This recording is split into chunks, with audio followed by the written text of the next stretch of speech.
Welcome back, everybody, to Sweat and Iron. I am Graham, your host, and we are in episode 26. That's right, we have posted over 25 episodes. How do I celebrate this? Well, I bring in my friend John Riley to tell me more amazing stories to share with you guys.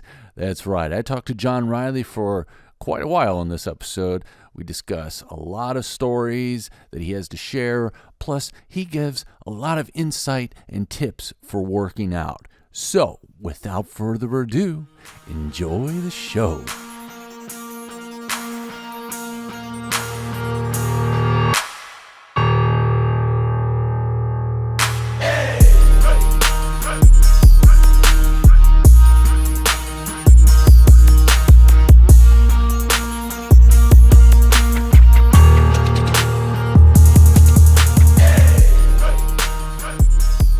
A little bit, yeah. I mean, it's okay. I'm going to reschedule with him for tomorrow. Good enough. Good enough. I'm anxious to hear from him. Yeah, I still have no idea exactly what we're going to talk about, but I got a boatload of questions. So, Well, that's good. I said, hey, if you got questions, reach out to him because everybody seems to want to know what his input is because he's not a personal trainer and he's not certified in anything, but he's like you. He's been there. He's done it. He's done a lot, and he's done a lot of reading, and he's done a lot of networking. Yeah, I do like to see, you know, somebody's opinion when it's based on fact, you know. So that's a good thing. Yeah, instead of just an opinion, then it's like, Correct. well, We know how if those it's are. some, yeah, if it's somebody who's actually been there and done it, then I'm like, okay, yeah, then I want your input. But if you're just looking from the outside in, then it's kind of like, True, true. I mean, um, many times I've I've seen the progression where I see you go to see a trainer and you see trainers in the gym all the time, and the trainers don't look like they're in as good a shape as some of the people working there or some of the people that are working out. It's like, so, okay, you got the paper, but is the information not helping you?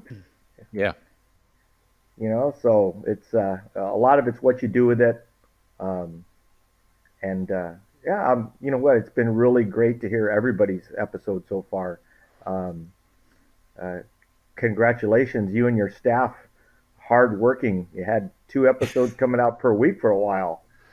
yeah, that was because I had everything. I had so many backlogged episodes that when I started interviewing everybody just wanted to be like boom, boom, boom, boom, boom, boom. And before I knew it, I had like 10 within a couple weeks. And then the holidays came around, and I thought, you know what? With the holidays coming up, let's just shoot them out there. I'm just going to be like, here, Merry Christmas, Happy New Year. Here's a whole bunch of episodes. And it actually worked out quite well because I got a lot of people hooked. And now I've got people ready and waiting for more stuff. Good. That's the way it should be. Well, I like the way it's turning out, so that's a good thing. I like it too. So here we are, John. Excuse me. Here we are, and we're doing another episode together. It's been, let's see, we last did an episode about a month and a half ago. It was all the way to last year. Yeah, Let's say that. That was it a was long time last ago. year. Yeah. It was a long episode too, because that was back when I was doing short episodes, and I decided to split yours in half. Hey, that was great. It kind of broke up into 2 different directions, so you picked a good spot for it to trade. It worked out well. From one side to the other. Yeah, it worked out good. But if I could do it all over again, I would have probably kept it just one long episode. That it took me time, but based upon feedback, everybody's telling me that they prefer the longer episodes because it gives them more to listen to, especially if they got to do a lot of driving around or if they're at work and they need. I saw somebody post, I needed something to drown out the background noise, so I put on your podcast, and now I'm hooked. I'm like, well, that's interesting. Thank you. Yeah, that's a good way for it to happen. Yeah, I find myself, I listen to him after the gym. He says, a new one pops up, and I'm a couple hours behind you, so it's like, hey, great, I don't have to listen to morning drive time. Mm-hmm. Whatever's going on there, playing the same songs a bunch of times because I got about an hour drive in to work, so it works out just right.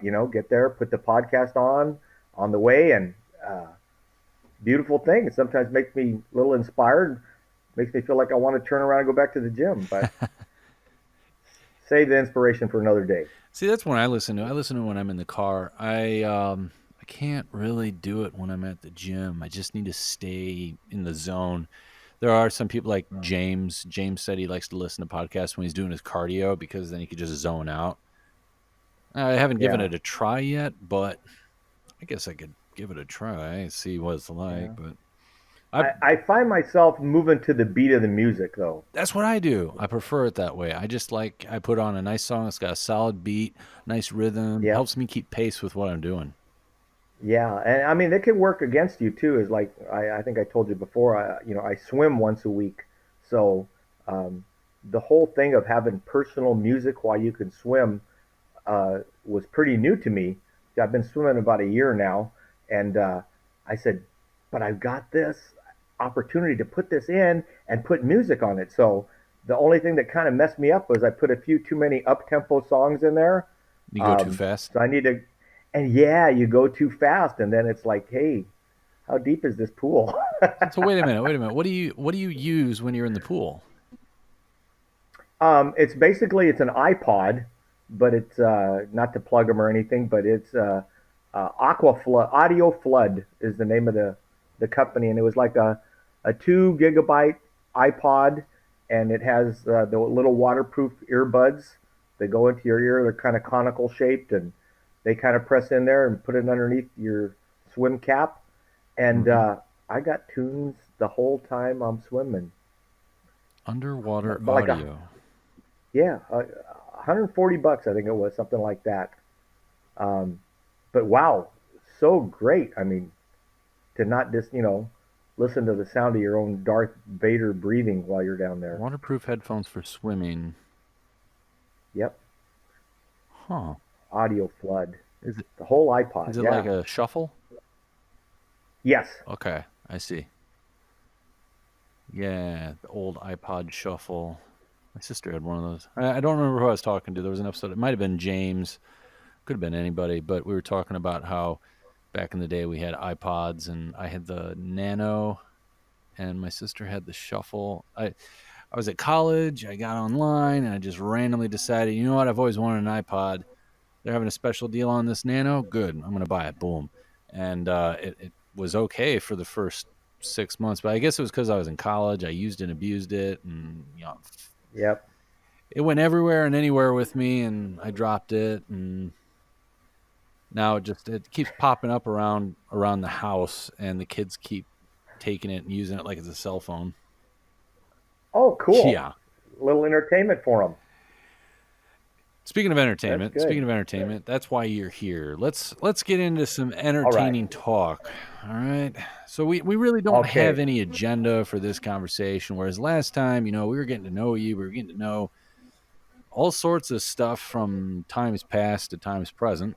And let's get to a question. Let's see. Okay. Shoot. Bu- bu- bu- bu- bu- bu- Okay, you said I don't know if you are joking or being serious because sometimes I think it's a little bit of both, but it's more of you being serious. Um, Sitting for figure study in college. Okay, so I'm supposed to ask you about the time you sat for figure study in college.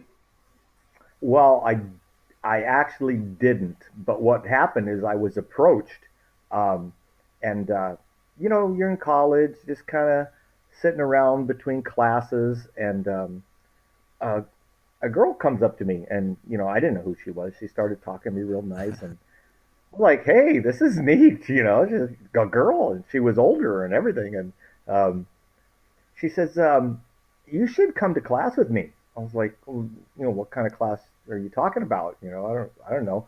She says, "Well, I'm an artist." oh, cool, cool. I said, I painted a house before. And she said, no, no, no, we don't want you to be in the class. We want you to be um, to pose for us. How do you feel about taking your clothes off in front of people? And of course, probably just like everybody else did, I laughed. I didn't really think she was serious. So you You're just like, okay, where's the kind of look camera? around.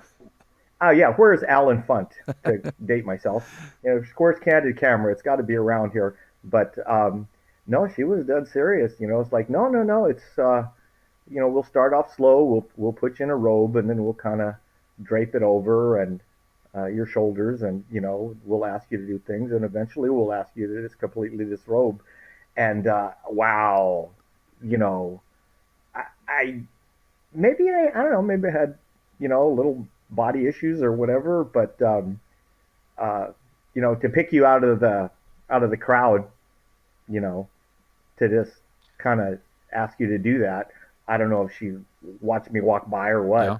what, um, but I turned it down. I was like, no, no, I don't think I could do that. She says, well, just I'll see you around, and I'll ask you again, and If you change your and mind. I says, exactly, exactly. It wasn't really like a high pressure speech, but I imagine she found somebody. Uh, Somebody has to sit in those classes, and my grandmother was an artist. Um, we were raised with naked statues in the house, Uh huh. um, and she would always paint them and kind of like put them in the background, like make a hill scene. But the hills was actually a naked woman, and then she would decorate it from I there, had a and she feeling you would were going tell to us go some there. stuff. I had a feeling you were going to say she hid the nakedness in the photo and you just had to look for it. Yeah. Oh, yeah. Well, no, she'd tell us. Oh, She'd tell us, and it was not really taboo. It wasn't a taboo uh subject. huh. So, um, you know, maybe that's kind of where I get an appreciation for um, the whole fitness industry on a whole. You know, um, everybody has, what everybody knows what they like, whether it's the more voluptuous or maybe it's the leaner or whatever it happens to be. But Yeah. like for me, um, gosh, just look at some of the statues that were made, the statue of David and things like that, and it's like, wow, that's Uh incredible huh. that somebody actually did that. And it was, they could have just as easily done a horse, but to do a naked human and call it David, although Michelangelo, he never saw David, but uh, he made a great statue, and it's like, wow, you look at that, it's like that's kind of like the epitome of where everybody kind of wants to go. Yeah. Uh, I think guys, whether you're a power lifter or whatever you do, you want to kind of look the part, you know. Um, there's certain things that are going to happen once you pick a direction. Whether you pick a bodybuilding type thing, then you're going to be a little bit leaner, a little bit perhaps more athletic looking, although they've kind of got a little bit obtuse in the last few years. Or if you're going to get a power lifter, you're going to be bigger and fuller and strong man or a big Viking or whatever it happens to be. Um, but I mean, gosh, human body's a beautiful thing, male and female. But here's the thing, though. I mean, No homo. Yeah. based upon our interview, you were like the most fit guy ever. I mean, you were always lifting, you were doing anything and everything to stay fit and active. So this woman obviously thought, yeah, this guy's got to have a good body. He'd make for great artwork. What was it that held you back? I mean, this is a while ago, but thinking back to it now, what might have been your first thought, followed by an immediate second thought? Shy, shy. I think a lot of girls don't realize, you know, men personality wise, they don't develop until they're a little bit older. Um, you know, we're basically all shy little boys. We're looking for a little bit of direction. Uh, some of us are going to catch on a little sooner than others, Mm-hmm. and and some of us later. I think I was too shy.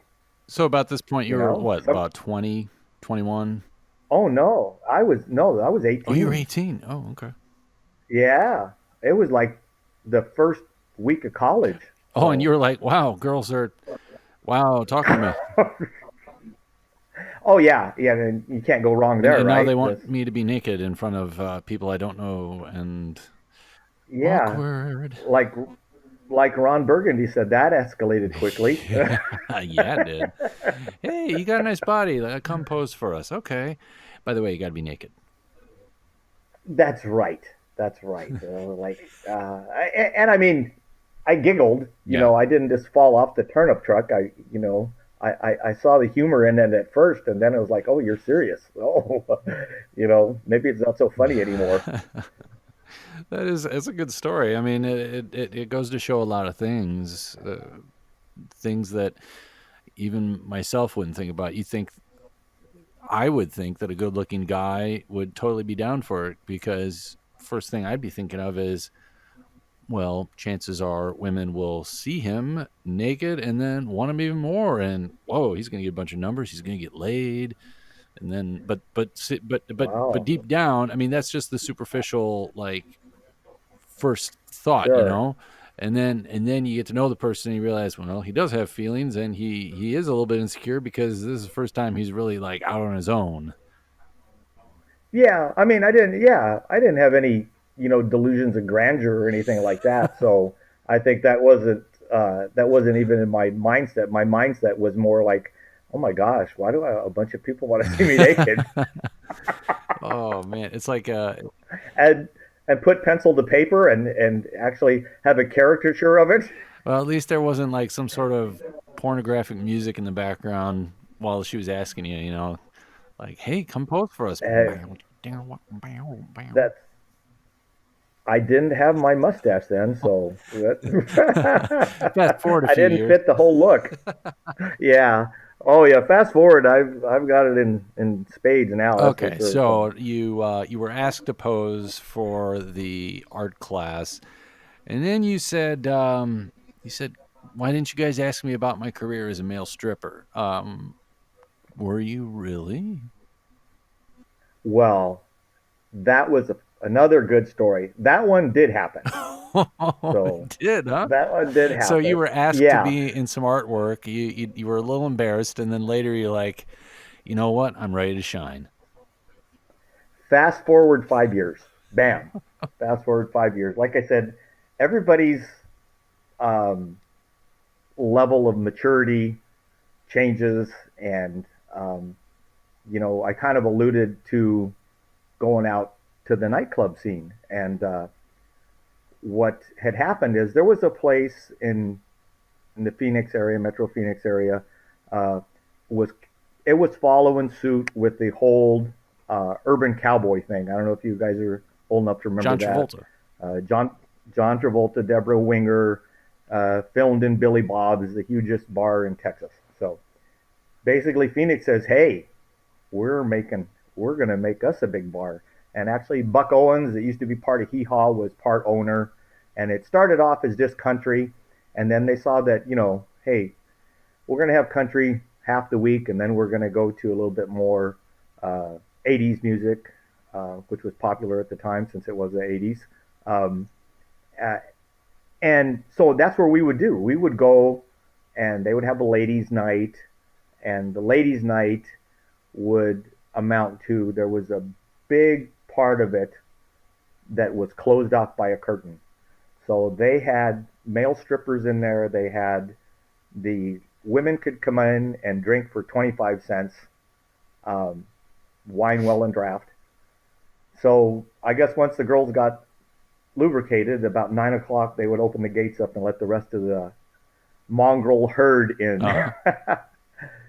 So I was a regular there. I mean, going to the gym, I knew all the bouncers.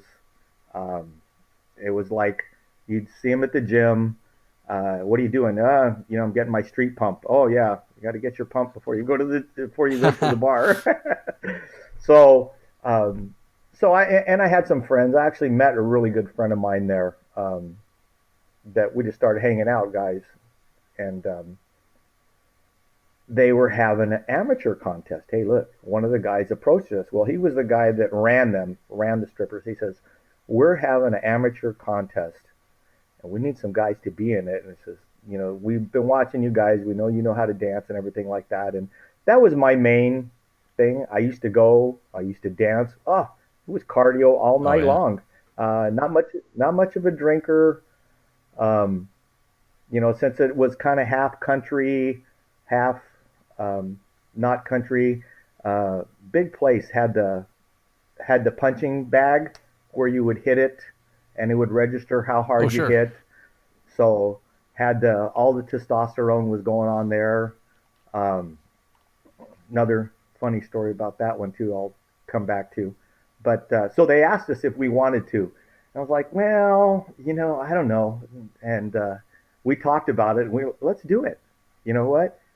We were regulars at that place. Everybody knew us, so we got to go in before 9 o'clock. So we went back there. Obviously, we weren't prepared. And he says, "Okay, well, what song do you guys want to dance to?" So we picked whatever was popular at the time. I don't even remember what I did. Um, I know What year was this?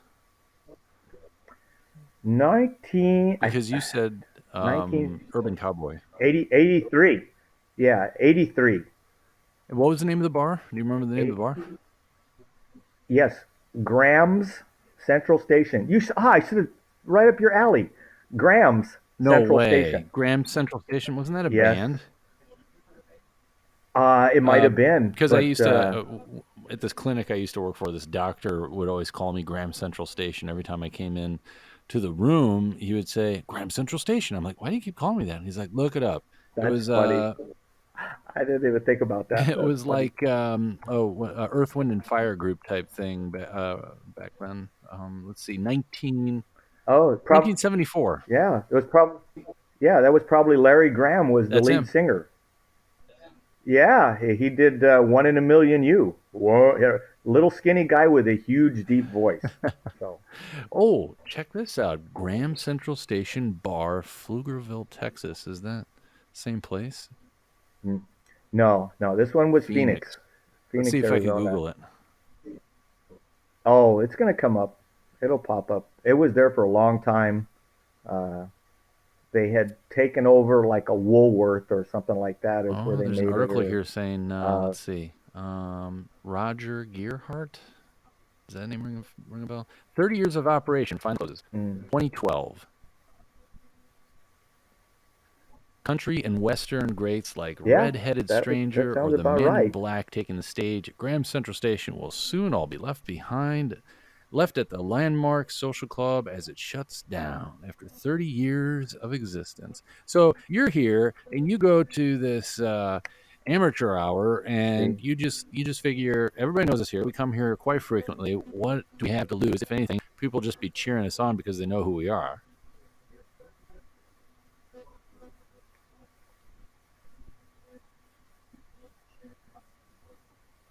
that's kind of what happened. That was really what happened. Even though it was all set up, so I just it was a huge dance floor, and they told us pick a song, whatever. Um, well, first thing you got to think about is what are you going to wear, right? Sure, yeah. I So mean, they talked to the couple of the dancers, and the dancers gave us some G strings basically. Mine was red. Were Mine was were these red. previously worn? It was clean. I did check. There was no bacon strips in it, Okay. and I was like, I'm looking at it like that, and the guy gave it to me, and he says, "You can keep it." I was like, "Okay." A little memento. And yeah, and it used to. I remember it used to disconnect on the side, Uh-huh. so like I was like, "Wow, these guys are really, If it disconnected on the they're side, really." how secure was it? It was secure enough. Secure enough. Secure enough. Okay. Yeah, yeah. I don't think there was going to be any kind of an incident going on.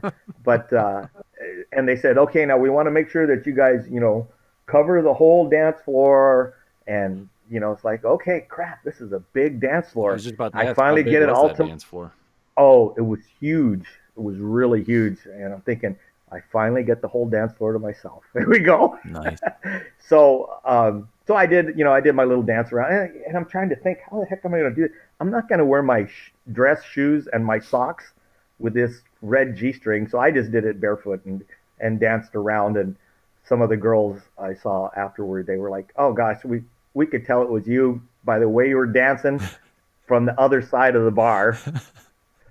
I was like, okay, yeah, it's not by anything else. I hope, yeah. I was like, no, but so it was funny. It kind of checking off the bucket list. Uh, Turned out what it really was. They called it an amateur contest, but it was their turn to introduce a new guy. Hmm. Um, so what they did was when they, because now we're back there, so we're watching everybody else, and we look over, and okay, now we're gonna bring out whatever his name was, the next guy, and all of a sudden, all the lights turned and flashed, the spotlights turned and flashed to the other end, and he was standing up on a platform with his mirrored sunglasses on, and he did a backflip off of it, and I was like, okay, this is the setup. So you guys were like the teasing, the getting the crowd warmed up for the actual show.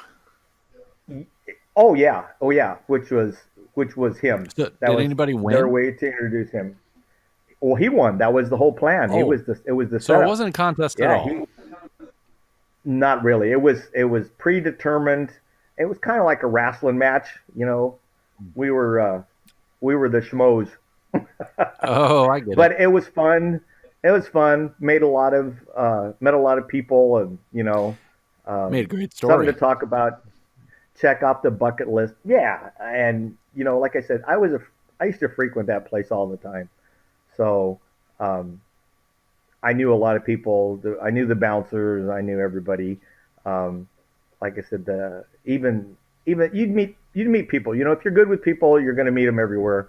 Um, the punching bag, to get back to that, which was in a little side room in the back with a couple pool tables. Hmm. Normally, that was the scene of all the fights. You start off with guys drinking alcohol and punching something. It's going to eventually lead into them punching each Hey, I other. could punch harder than you. Oh yeah. Oh my gosh, you punch like a little bitch. Oh yeah. Well, let me show you. And that's exactly what, oh, guys would argue about that one guy was cheating the way he did it because you're supposed to stand there and hit it, and he'd get a running start and hit it, and oh, good stuff. But I learned to hit it from a friend of mine who was a bouncer Uh there, huh. and hey, there's little tricks to it. This might come in handy one of these days if we ever find one. Um, you hit it more towards the top of the bag, for one thing, because the bag flexes. So if you hit it too much at the bottom, it's going to take all of the power by bending it first. So hit it more towards the top of the bag. Just use your body, kind of rotate into it. So I got where I could hit it pretty good. So I'd always go back there and I'd hit it a couple times, see who was back there, talk to them. And this one time in particular, I got a tap on the shoulder. Okay. And yes, turn around. And he says, hey, how'd you like to arm wrestle for $50? Okay. And I was like, oh, okay. You want me to arm wrestle you for $50? And he says, no, not me, my friend back here. So I pivot around, and there's a guy in a wheelchair. I was like, okay. Um, I knew a guy that had polio, Hmm. and he used to just do the crutches, no lower body at all. But on his crutches, he could look like he was one of the Olympic gymnasts. He could flip around. He could do. It was incredible to watch. Humans can do anything they put their mind to. Let's put it Oh that yeah. way. So I already knew what I was in for. So I went back there. I said, "Well, introduce me to him." He says, "Come on back." So I could see what it was. Is the guy in the wheelchair would just send people out to go, find somebody that he could arm wrestle for $50. Hmm. So I shook hands with him. He says, "Hi, my name's Steve." I said, "Oh, I'm John. Nice to meet you." Like shaking hands with a monkey. Oh my gosh, just he probably could have pinched my hand off if he wanted. And he says, "So, do you want to arm wrestle for 50 bucks?" And I said, "Yeah, I think we could arm wrestle for 50 bucks." I says, "But first," I says, "I want to race for 100." and, and we started laughing.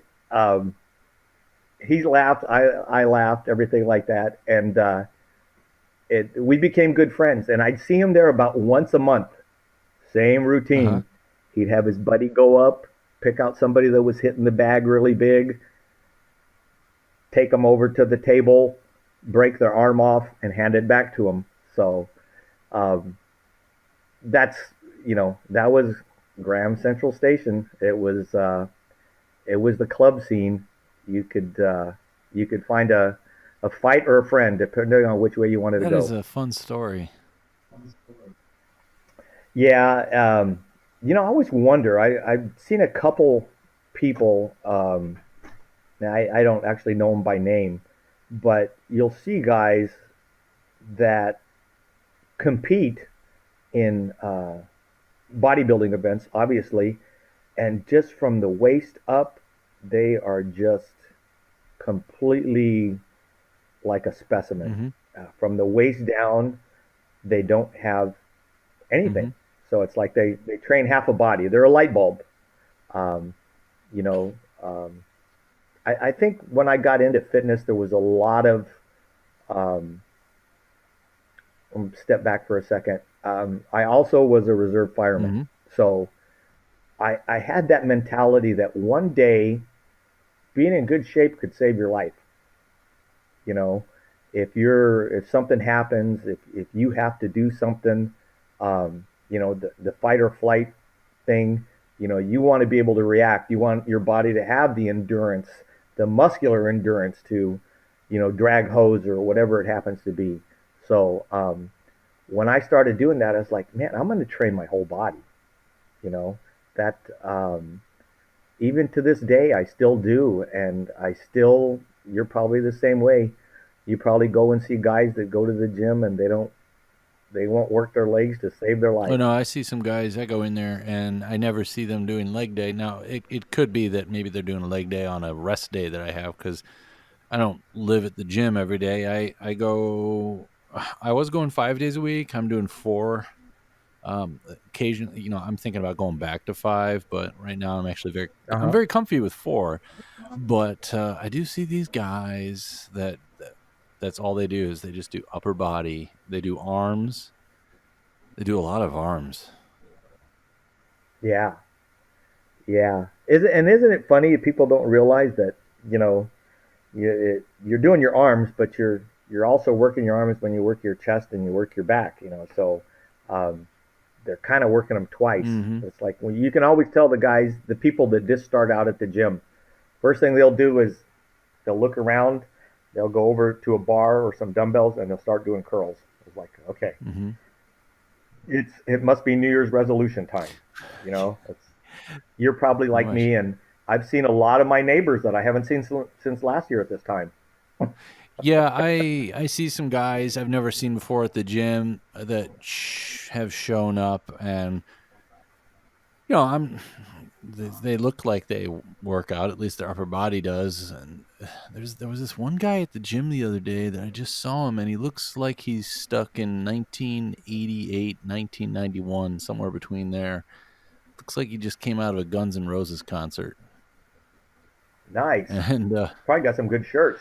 yeah, Yeah. he's got some old shirts on, and he was doing straight arm lat pull down, Mm-hmm. and he was doing tricep pull down, and then he was doing, what else did I see him doing? He was doing the regular lat pull down, and he was doing some other stuff, but I didn't see him doing any legs though. But man, the guy was small in like height, small in leg size, small in body overall. Diminutive. Diminutive. Well, I do give everybody credit. At least they're trying. They're doing something. Um, I'm still to this day. Um, I'm amazed. There are more women, God bless them, at my gym that have a good workout routine opposed to the men. I don't know what the if the men have a stigma that that they know too much Mm-hmm. and they don't want to ask anybody, and maybe the girls are a little bit more open and they communicate better Mm-hmm. and they're going to find out. So many more women have such a better routine. They're working their core, they're working their lower body. Mm-hmm. They're not really doing their arms because they might do a little bit of arms, but um, they're not trying to see how much they can curl or anything like that. Sure. Or um, it's just amazing to me that I don't know. Maybe that would be a good question for Chris. Does he get more questions from women or from Yeah, there men? you go. I do notice these two girls that come in. I shouldn't call them girls. They're probably older than they look, but they come in together and they work out together, which is quite annoying because they come in the same time I do, and they're usually on the same things that I want to do towards the end of my workout, Right. which I I got to figure out a different way because it's just been the way it's been happening lately. But they've been doing the same routine every day I go there. It's I don't know. I mean they're in a circuit. I think is what they're doing. Right. Right. They do total body I probably. believe they do total body So every day in a circuit. yeah, same thing every day. Yeah. Yeah. I was thinking maybe one of these days I may evolve into that. Mm-hmm. There's going to be if I look back at everything, over the years, I've evolved a lot of different ways in all my workouts. So maybe I'll head that way one of Oh, these there's days. nothing wrong with it. Who knows? It just Yeah. it's just a Yeah. recent thing that I've run into at the gym that I just have to find my own workaround because they pay to go to the gym just like I do. They're allowed to do whatever they do, and it isn't by no means. A, it's not hitting one of my pet peeves. I'm just saying lately. Well, what am I trying to say? Like, here's a good example. Timing. Hmm? It Timing. is timing. Yeah, The timing just because yeah. I'd be working out. I was doing great. They weren't doing anything I was doing, and if they were, they were just a little bit ahead of me or behind me, one or the other. And at the very end of my workout on this particular day, I had to do dips and tricep pull down, and they were on the assisted dip pull up machine, Yep. and I was just Yep. like, crap. I don't want to do that yet. I don't want to do. I want to skip ahead because that's my very last workout when I just destroy my triceps, and I don't want to save dips for last because then my triceps will be toast. And so I was kind of like, Hmm. and then the one girl finishes a set, so then the next girl finishes a set, and then I was just like, I don't want to rush you, and by no means hurry up, but how long are you going to be? Yeah. Because I got to figure out if I'm going to do something else or. I always feel like that's very awkward. It's always awkward to walk up to somebody and say, "How long are you going to be?" Because, in all honesty, I wasn't wanting them to hurry up, but at the same time, I kind of did because my heart rate was up. I had my rest periods down pat. I you know what I mean? Oh yeah, you were in the groove. Yes. You were in the groove, and you don't want to lose that. And it doesn't take much to get knocked off kilter a little bit, but yeah, timing. That's the only thing. Part of the reason I do go so early to the gym. You kind of have it all to yourself. Yeah. I Um, used to do that. and yeah, well, when you get the chance, you do it. You strikes when the iron is hot. That's for sure. Um, I set my alarm to wake up at 1:30 every morning. I set the alarm. Sometimes I wake up before the alarm because I want to go to the gym or I'm hungry.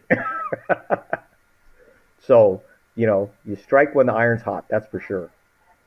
Yeah, you do. You do. Yeah. And if I could go back and go early in the morning again, I totally would. But it just seems with my current job, it's very hard for me to not get burned out. If I do it so early in the morning, it makes it that much easier for me to get burned out easily in the afternoon.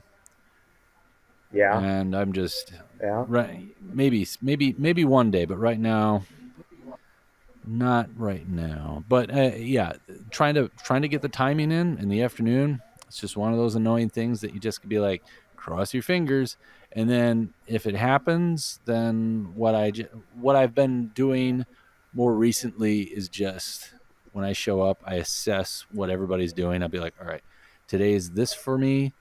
What's everybody else doing, so I can figure out what I'm going to start on and then finish on. And then what I like to do is I really like to do the supersets, because then I could bang out two workouts in Yep. 5 minutes or so, and Yeah. then I know I'm taking up a machine or whatever, but I'm trying to also take into account, okay, if nobody's using this and nobody's using this, I know I can bang this out and it'll be available for whoever in about 5 minutes. Yeah. Well, you're gonna figure it. You're gonna figure it out for sure, one way or the other. And sometimes there's options. So, let's say I was gonna work my Yep. triceps. Okay. First thing I always do, and none of these. I'm not this smart. None of these ideas are mine. I got them from somebody else. I got them from the internet. I do like the hypertrophy coach.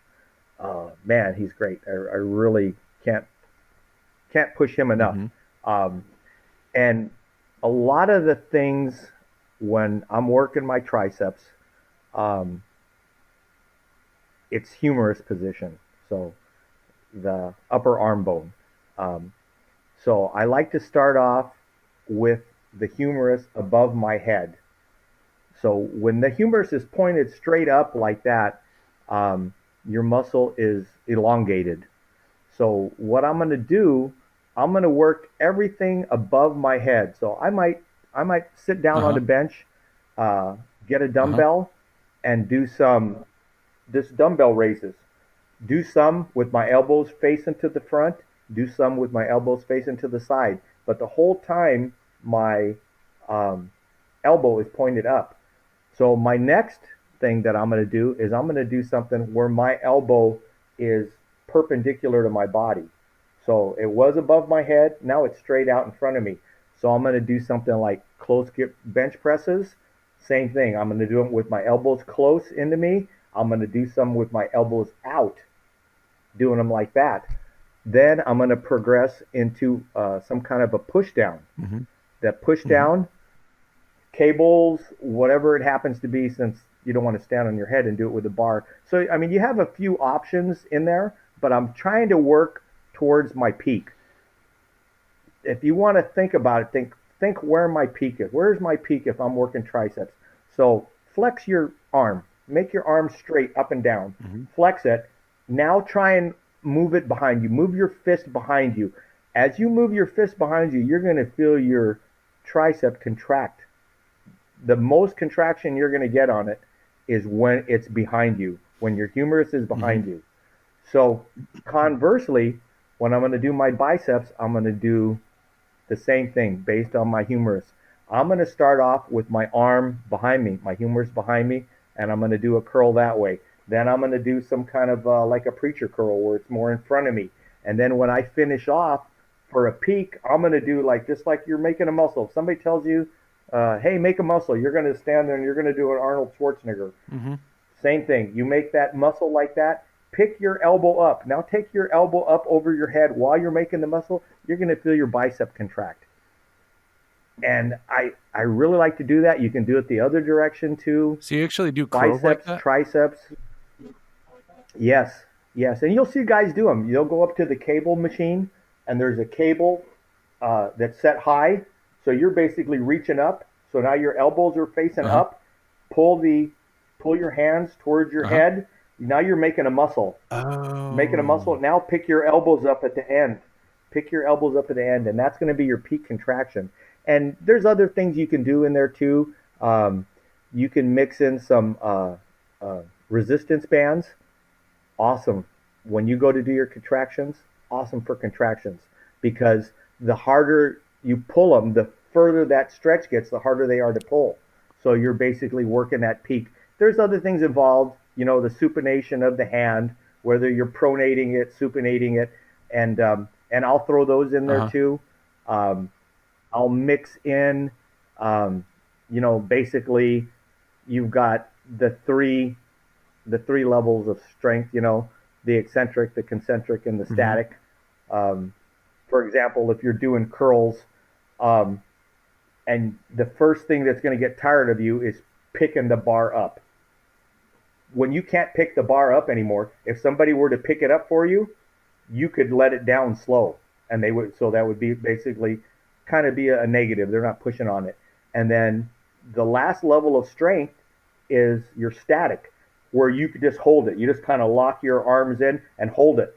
So if you're going to exhaust all three levels, so there's so much stuff that you can do within every Mm-hmm. exercise. Um, like I said, same thing. You could change it from barbells to dumbbells. You could change it to cables. You could change it to resistance bands. So once you learn your options, you're going to find a lot. It's going to open up a lot more for you. It's like, oh, okay, somebody's doing that. I'm going to go over here and do this, Hmm. and it'll be faster. Everybody's going to learn. What works for you. What is working for you. Uh, I know what works for me, so uh, it makes it Mm-hmm. good. Sometimes if somebody's working out with me, maybe they're going to say, "Hey, I don't feel that at all," and then uh, depending on how far they are along in their journey, let's call it a journey, fitness journey, are they making a good mind muscle connection? Um, for example, let's just because bicep everybody knows right away. When you go to make a muscle, that's that isometric contraction. Mm-hmm. You start off making that isometric contraction without a weight, then add a weight. Um, there's like a huge uh, bodybuilder, Kai Green. Um, People would recognize him. He has a big long ponytail that he grows out of the back of his head, and the rest of his head shaved, and it's all braided and long. But he's just huge, and that's kind of his thing. Is people will watch him, and it's like he's doing curls with, he's got 23-inch arms, and he's doing curls with 15-pound dumbbells, and then he brings them over, and he basically schools them a little bit. He says, "Yeah, okay, here, I want you to try this now. Now make your muscle. Now do it with the curl." Yeah. So make that mind muscle connection. Um, that's kind of hypertrophy stuff. And kind of going back to our earlier conversations, um, you got to choose your path. What are you going to do? You want to see how much weight you can lift? You want to see how many times you can Mm-hmm. lift it? Um, do you want to get muscular growth? Do you want to look like a statue so my grandmother could make a painting of you? And have her You know, put you in some painting, and then point out, ooh, that's actually supposed to be a penis right there. right? You could be in my house right now. So, So see, you can live on for so eternity. Yeah. speaking of everything that you've learned, we're gonna dive into probably the last part of this interview, which will cover nutrition. Okay. And Oh, I laughed when I read the question. yeah. So, all right. You have been around a while, and I mean, you grew up in the '60s. You you've been through a lot of, And I yeah, remember. and you Yeah, remember because I as remember. you said, I was yeah, sober. I someday we're gonna have to have a conversation about why you didn't do that stuff. Maybe personal preference, religion, whatever. I don't care. I just want to know someday. But Sure. Sure. No problem. how? Okay, so you've been around. You've been through a lot of fads. Let's just call them that. Over the years, diets have been fads. There's always a fad every Yep. 3 to 5 years. There seems to be one that just pops up and it just takes the whole country by storm. Um, let's see. This question says, how did you adjust your training after the influx of more current information? For example, back in the day, you would get your information because internet wasn't really big. You get your information from Muscle Fitness, Men's Health. How does that compare to Yep. current scientific information that you can find available online in publications? And were these things that were there things that you had to completely retrain yourself to do when it came to current knowledge?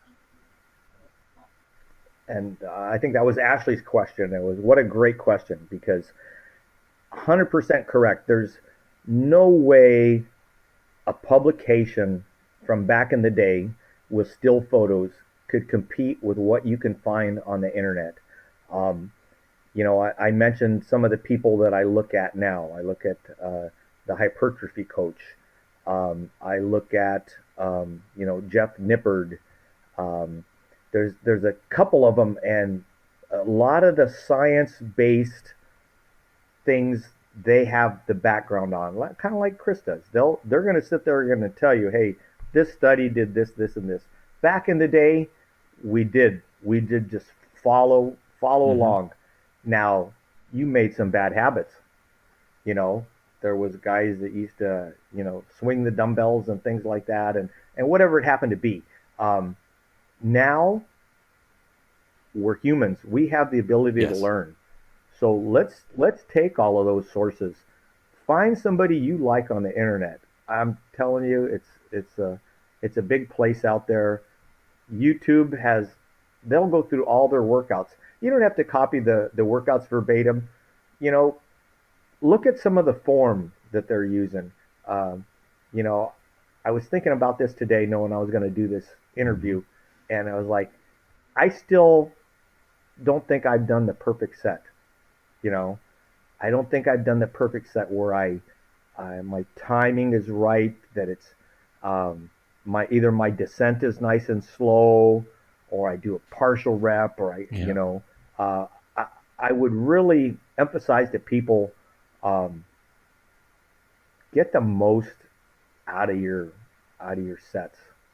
You don't have to do 50 sets. Mm-hmm. You know, if you really push, you're going to notice the difference after a couple sets. You really are. You're going to feel it. And one of the things that I would say for me personally that I really need to work on is my recovery. Um, Whether it's my age, whether I'm under eating, whether I'm overtraining, uh, where do I fall? It's a big dartboard. I could throw it and I might land in any one Mm-hmm. of those. Um, what could I do to recover better? You went from 5 days a week and you said you like 4 days a week. That's great. That's great. As long as you're still headed in the direction you want to go, strength gains or whatever it happens to be, um, you picked a path and follow it out. You know, what do they say? A a goal without a plan is just a wish. So make a plan. Make a plan. Follow some of these people on the internet. They're way smarter than I am. Um, they're smarter than they're smarter than probably anybody we know. Um, they have the experience, and just like I said, I see way too many people in the gym, and if they're kind of wasting their time a little bit, they may not know it, but they're going to get discouraged. So um, don't be afraid to change your workout up. Look and see what some of these people are doing. Give it a try. If it works for you, stick with it. Well, there's that, and then there's also the. I mean, uneducated plays into doing workouts improperly, um, and that's where you really need to, if you're going to do a workout, look it up first. Don't just be like, okay, I saw somebody do this. That I think instead Right. of just watching somebody, you should at least be like, okay, I saw them doing this maneuver. What would this be? Look it up and then see how it should probably be done. Now, granted, there's going to be like a bazillion YouTube videos, which I've covered in a Oh yeah. previous interview. You Google anything Yeah. these days, Jesus, the internet just Yeah. consumes you because I, I, there's been so many times. And that's why I kind of I only quoted really two names in Yeah, there. yeah, You know, I and I really pushed the first guy, the hypertrophy coach, right. because he'll sit there and he'll talk about, I want your elbow to stay right here. I want you to only pull this far. He works with the high level people, Um, he's a competitor also, but he works with the high level people, and it's like you watch what he's doing and how he's doing it and what he's telling them to Mm-hmm. do, and he's tough. He's Chase and tough. I both discussed how getting knowledge for anything these days is just so tough, and what it takes really is, I think it circle back to what you said. You got to try it out and find out if that works, and it's really trial and error for a lot of things, though. Well, it is, and then picking the right coach. I mean, gosh, you could almost if there was a guidebook on how to pick a coach out, I think everybody probably needs to read it, myself Yeah. included. Um, I went to uh, the the friend of mine that's a trainer, the guy, um, and he lined me up on a lot of stuff. He lined me up on elbow position for tricep pushdowns, where to stand, um, what angle he wanted my hands. I mean, particulars. There were particulars, and I had experience working out, but he just tweaked a couple things. Um, you know, when you look at his credentials, look at his business card, he's got a master's in kinesiology. The study of muscles and all that stuff, and bones and how everything moves, the human skeletal system. So, um, and and a bodybuilding competitor, and he was Sean Ray's training partner. Um, Pretty good credentials, pretty good guy to listen to, and never be too much in your own head that you think that somebody else doesn't have you something to offer you, because they do. Mm-hmm. And a lot of people, especially if you're not really understanding things, you could utilize a coach. It doesn't have to be long term. It could just be for a short term basis, Yeah, yeah, just so you can get a handle on things. I mean, I stuck with yeah. my coach. I had 8 sessions. Yeah, I had 8 sessions with him. You started with your coach. Yeah, well, I started with my coach and I just stuck with him. Just Yeah. Woo! Was that Ric nah, Flair? Is that little Ric Flair that's you my got there? son. He was giving me a kiss. Close enough. He wanted to know Attaboy. what I was doing. If Ric Flair was in here, you guys would have known it. I would have been like, John, this interview's over. I gotta go. Ric Flair's here. That's Ric Flair is here. Yeah, I love the whole direction of that Ric Flair thing. By the way, it's really good. Getting a kick out of it. There, I was so for anybody who has listened to, because by the time I post this, I will have posted the interview with uh, Sandra or Chandra, Uh huh. Chandra, and I I kind of messed up her name there because I was distracted by my son again. So what was I saying? What was I saying, John? Oh yeah, by the time this is posted, Well, we were talking about and then he exercise, walked and in. then you went into your Rick, trainer. Yeah, and you went into your trainer. right? But I got to finish the Ric Flair thing, and then I'll get back to the trainer. Oh, So okay. Ric Flair, Okay, I cool. listened to this podcast, and I'm totally going to plug them, even though they're very more popular than my show ever will be. It's called Crime in Sports. It's got these two comedians. They run it. It is hilarious. Uh, the crimes that happen usually aren't funny. I mean, sometimes they are, but it is it's meant to be funny. They use dark humor. And anyways, this latest podcast that I listened to was about Razor Ramon, and it was it encompassed a long period of time in the WCW, WF, WWE, and it had Ric Flair in it, and they were talking about this plane ride. They called it it's called the plane ride from hell, and it has all these big names for wrestling on this plane, and they were flying from, I think they said that they were flying from England back to the US or somewhere over there. It might have been Germany. And so they're flying back from this tour they were doing, and Kurt, I don't remember. Hennig, Kurt Was it Hennig. the Million Dollar Man? Yeah, Yes, Kurt he was Hennig. on the plane, and Gold Dust was on the plane. Razor Ramon was on the plane. Ric Flair was on the plane. Apparently, Ric Flair had a known what do you call it? He was well known for when he wasn't on the stage. If they were at the bar or whatever, he would just show up in a bathrobe uh, without any underwear on. and, and so Oh boy. there's like all this mayhem going on the plane. Razor Ramon is getting he has an alcohol problem, and so he's getting sloshed on the plane. Two of the wrestlers are trying to see who's the better grappler. Well, so they're having a wrestling match on the plane, and then Gold Dust is in the back trying to get it on with one of the stewardesses. And then here comes Ric Flair, who comes out in his robe, and then he helicopters his penis. And he goes, Eh, come on, ladies, woo! yeah, and he was the senior citizen of He that was, bunch. yeah. By this point, he was like pushing Yeah. late 50s, early 60s. By this point, Oh, definitely, definitely, because he was around when I was a yeah. So kid. I'm pretty sure his penis was Yeah, really easily helicopterable by that point. But he's he's very funny. He's on a lot of those wrestling shows and things where they talk about the old days, and he's got a lot of stories. yeah, he denies that this ever happened, but he has three stewardesses that said that they saw him helicopter. So I was like, okay, I'm going to believe the stewardesses. Yeah, and not a lawsuit to be No, it had. was Look all at that. settled out of The court. good It old was all days. settled out of court. See?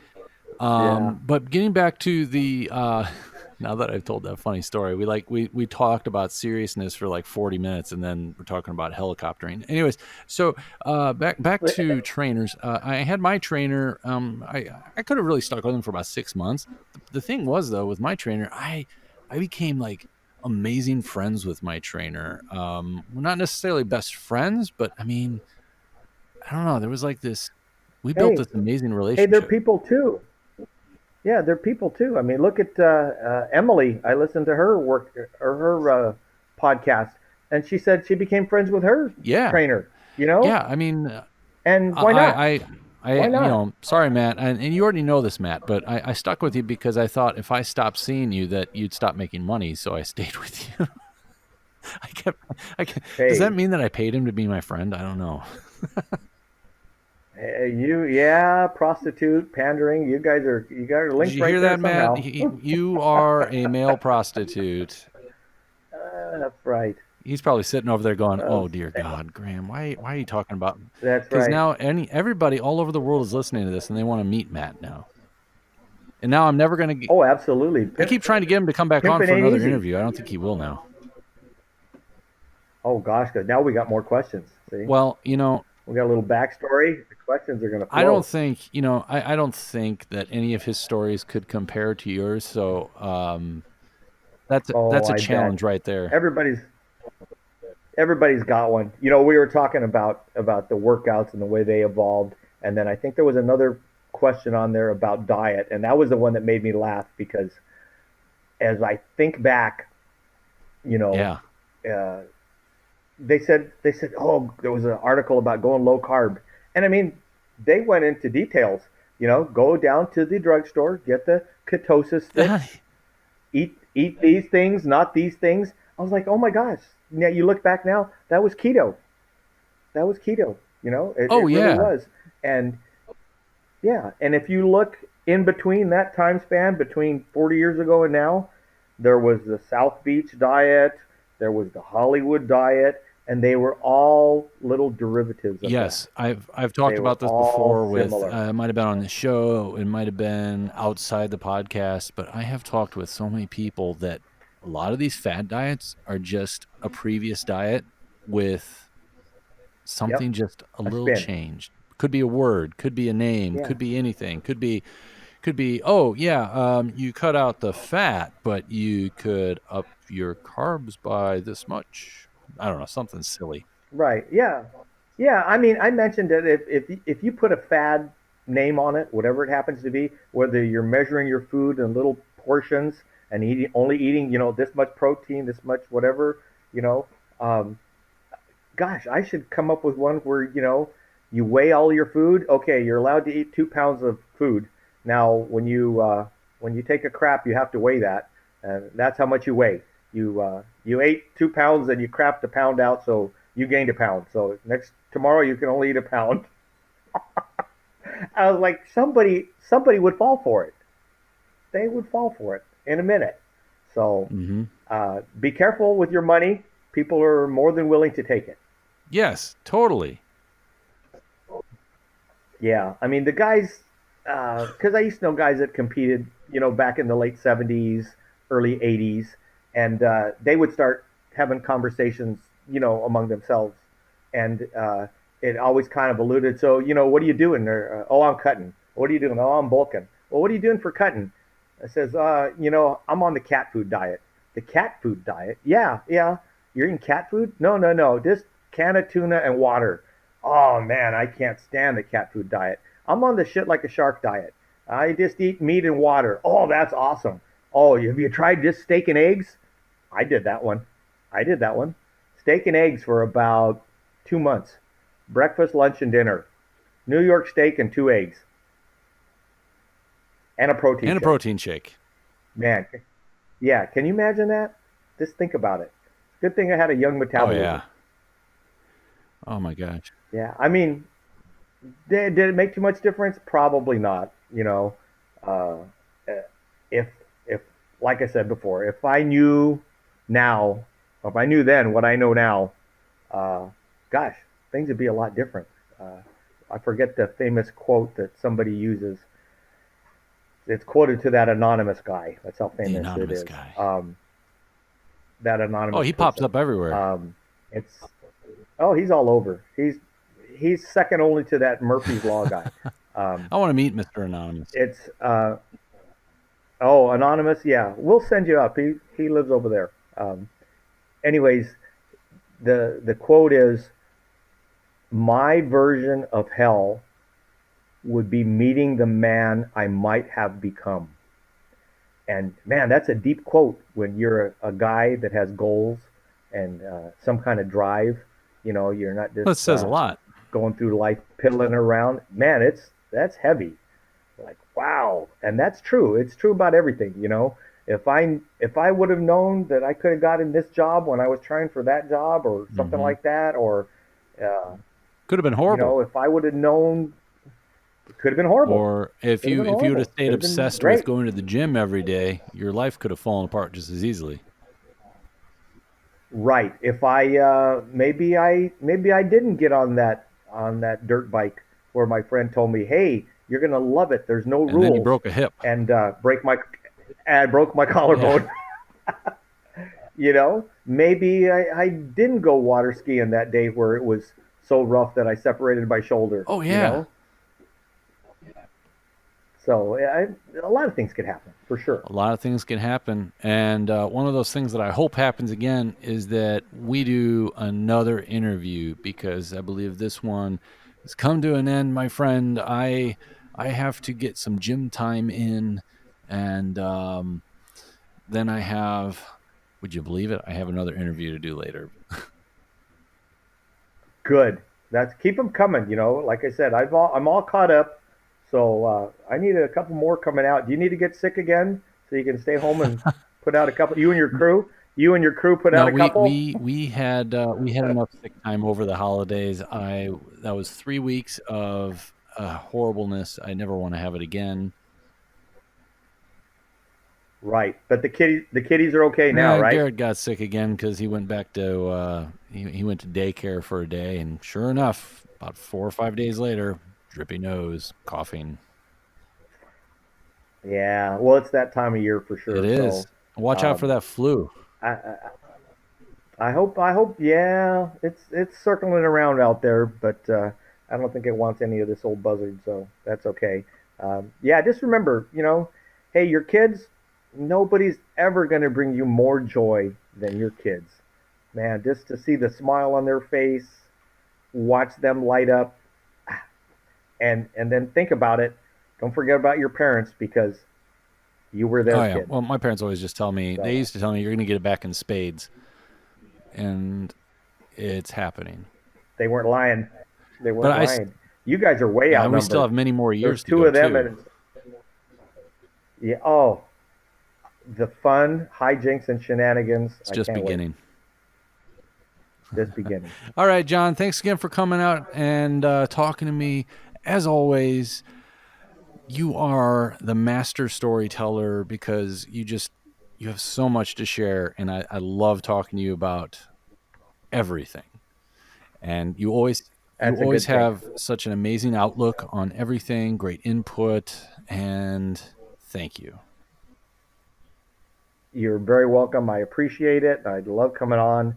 And let me just close out with a woo! I love it. All right, Good stuff. everybody. On that All right. note, you keep setting your goals and you keep at it.